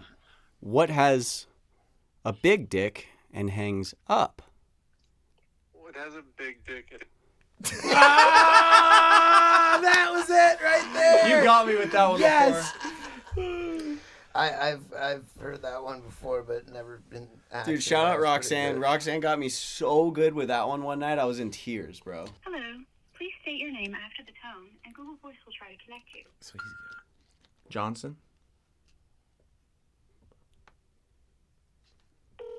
He's giving us Google Voice numbers. Made it through the first paywall.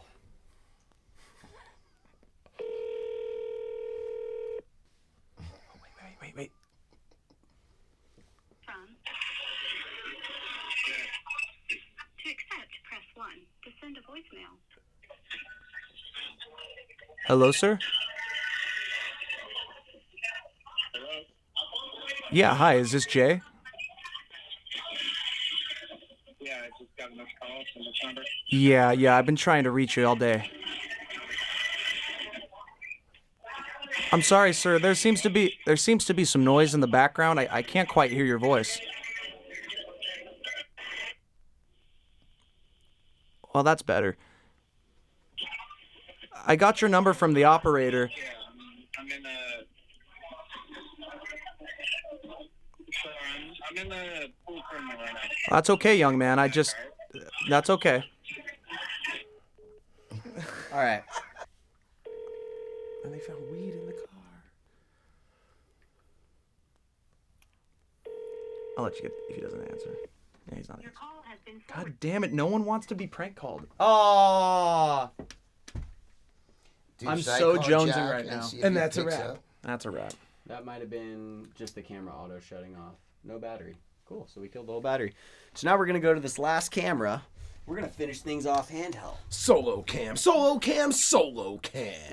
this one stopped recording too. It was jumbled. Yes, hello there. I'm sorry, young lady. Can you hear me? Yes? Hey, I got your number from Kevin Zinger from Regime Records. Uh-huh. Yeah, we're just looking for a small cash donation today. It's about Gonzo the Wonder Dog. He's the surfing dog. He's sort of fallen on some hard times right now, and he needs some money for his knee surgery. How much can we expect from you tonight? No thanks. Well, we're just looking for a small cash donation. It's Gonzo the surfing wonder dog.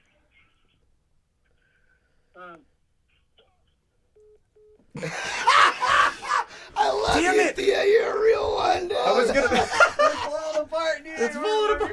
I was gonna be like, "Aw, lady, find it in your heart. Dig in your." It's a dog. Going out. I have. Yeah, lady, I'm talking about a dog who surfs here. I have one request and one piece of advice.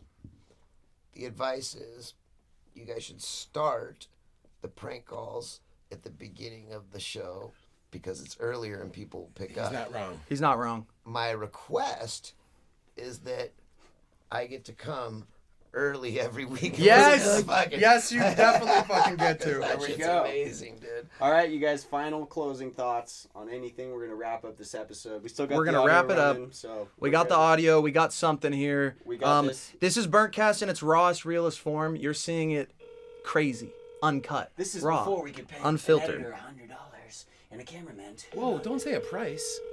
$7,000. Definitely don't say a price. That was the wrong way. Our special effects are Jake's cigarette smoke and fucking. Your call has been forwarded to voice. All right, you guys say bye. Okay, we love you guys. Burntcast. Remember to have your pets spayed and neutered. The tradition for the end. Stim out. Spade. Stim Wait. out. Get naked. Wait, spade. Stimmy! Spade and neutered. Get fucking crazy. Spayed and neutered. Get wild, dude. Wait, yeah, remember you guys did the hump wild, thing dude. last time? It was Get wild, there's dude. nobody had pants Watch on. this. Oh, Jake, fucking, you stopped recording. Oh, god damn it. We sucked. This is the worst. Burntcast. Watch the Burntcast. Watch the freaking Burntcast, dude. Come on, man. Watch this shit. Ooh. All right. Oh, Oh. you just teabagged it. Yeah. That's how it's gonna end. All right. Dude, I want to get into a fight with Zane. No, you don't. Zane's like, yeah. Say less, who am I really trying to impress? I guess it's making me depressed. I know, less and less. With every cigarette I roll, it's the best. Less and less. With every cigarette I roll, it's the best. Less and less. With every cigarette I roll, it's the best.